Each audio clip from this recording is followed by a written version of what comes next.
Welcome back to the channel for part 2 of getting our 05 STI back up and running to 2025 standards. So last time I left you guys off, we had a few issues with the car. We had an issue with our plug and play adapter.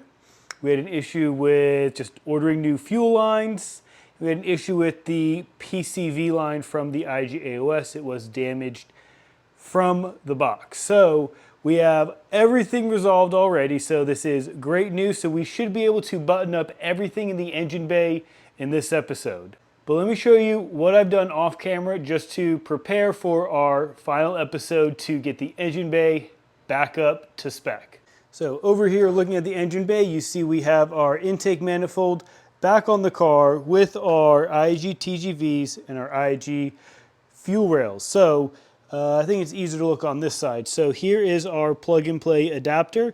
I'll put a picture on the screen right here over in this corner, and then we will talk about what I did. I did reach out to Jeff at Import Image Racing, and he reached out to Fuel Injector Clinic and checked on what was going on with our connector.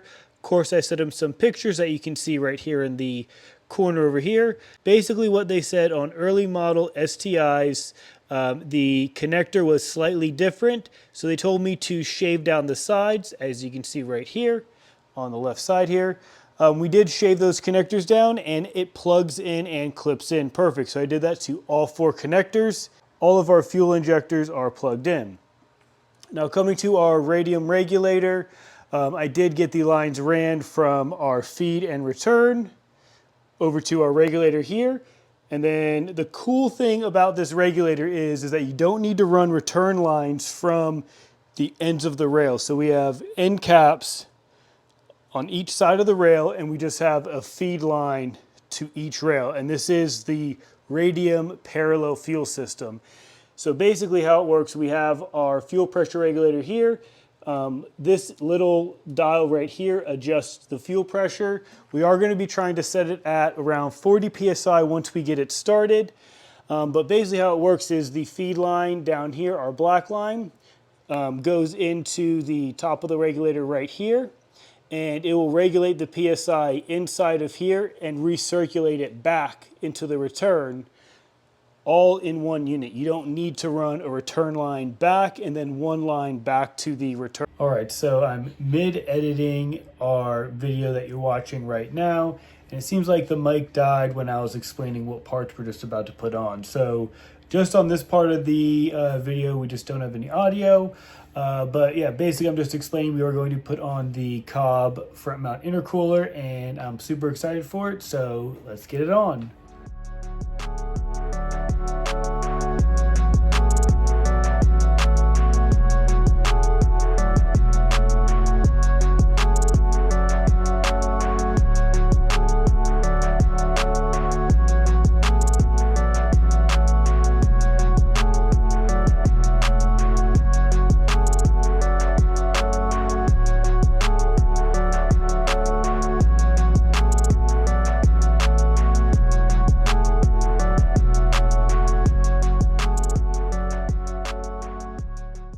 There we go. Our front mount intercooler is all buttoned up.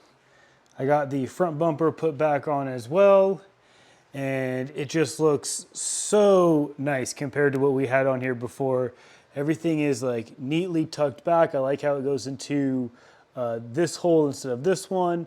Nice little like rubber seal around the grommet. It actually bolts directly to the fender, so there actually is no movement on that pipe. So really like that. I did have a little bit of trouble just trying to figure out what orientation this pipe had to be on, but this is how we ended up figuring it out, and everything just lines up perfectly. I did have to trim this just a little bit just since the tile blow-off valve is so big. I did trim this just a little bit just so it can push back a little. We just have that venting over there. This hose just goes to the stock location. You can see the line right there, right underneath the throttle body. Everything just looks like how it should have came from the factory. Like, it just looks super, super cool. And then you see like the radium fuel pressure regulator. So I did just talk to Mikey and Jazz. They did tell me to get the fuel pressure set to about 45 PSI. So once we get our fuel pump installed, we will prime the system and make sure we have about 45 PSI of fuel pressure. The two new sensors that we put in our engine bay are right here. This is our intake air temperature sensor. This is our IWire plug and play harness, and it just plugs into the MAF harness over there. The wires come over here and it plugs right into the sensor that they also provided. And then this is our Cobb 4-bar map sensor. Everything hooks up just like stock, plugs right in. It's just as easy as that. So the fuel pump is basically the last part we need to get on. You obviously see we have some oil back here. We need to do an oil change before we start tuning. But that's basically it. The fuel pump should be pretty quick. It should just be like 2 bolts to take the bottom seat out, another 2 for the backrest. And then that should basically expose the 4 screws to access the top of where the fuel pump is. But I'll get you guys set up in the trunk. I'll try to get some good lighting back there. I do have the battery disconnected, so there's no lights in the car since we are going to be dealing with fuel and electrical stuff. Everything is disconnected. But enough talking, let's finish this up and let's get our tune started and let's get this fuel pump in. Let's go.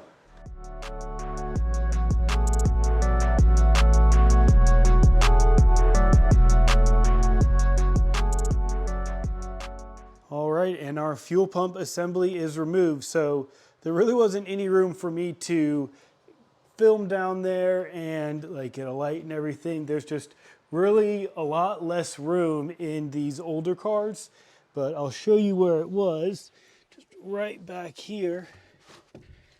And then if you look down, I mean, you can see how clean everything is. I mean, obviously the tank is pretty dirty, but the inside, super clean. Got about, I don't know, quarter tank or something, but all the bolts came out pretty easily, and I mean, it just slid right out. So let's go back to the bench and we'll compare the stock assembly with our Deechworks. All right, so over here you see we have all of our new stuff on the right side here. Brand new gasket to replace right here. Brand new fuel filter, brand new pump, filter sock, new hose, clamps, plug and play connector. And upon like closer inspection, that is right. This is a Walbro 255 that's already installed on this. That is okay since, I mean, this car is 20 years old. The parts that we took off to replace with our nice new Cobb goodies, those parts are about 10, maybe 15 years old. So I'm assuming this pump is about 10 years old as well. So it is great just to freshen it up. And plus, this is a 340 LPH and this is a 255. So we are still upgrading. So to remove this assembly, it is pretty straightforward. We just have some hose clamps and everything should just pop right off. There's actually no clamp that is held onto this. This actually just plugs right in.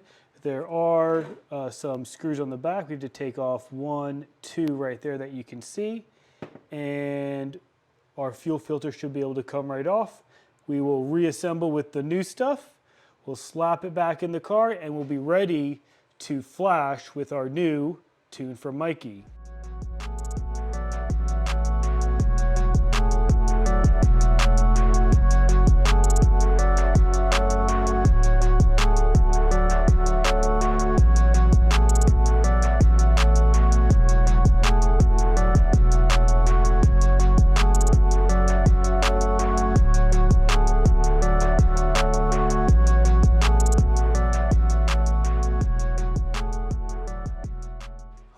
So our fuel pump assembly is now reassembled. So as you guys saw in that time lapse, nothing is easy. And if you want something done, I mean, you just gotta take your time. So the one screw right here, the shiny one where my pinky is, I actually had to drill that out, and that's the screw that holds on. Yeah, it's still here. So I drilled right in the center. I got pretty lucky with that, but came out with little to no hassle. Like as far as drilling goes, that was actually pretty easy. But yeah, we had to drill out the fuel filter to get that out. You do transfer over the little rubber grommet that's in the top. For some reason, when you buy these from Subaru, they don't come with a new rubber grommet. Whatever, I just reused this one. It feels like, basically feels brand new. I mean, it's been in like gasoline its entire life. So as far as the hose goes, I just trimmed it to the exact same length as the one that's on our Walbro. And I did check the size. They're the exact same size. So that's why I just trimmed it to the same. And instead of using the hose clamps, I actually just transferred these stock clamps over here to hold it on. Got everything all clipped back together for our assembly. Our float is all back together. And this is our plug and play harness plugged right in. So we are all set to get this back into the car, and then we were all done with installing a bunch of parts on our 05 STI.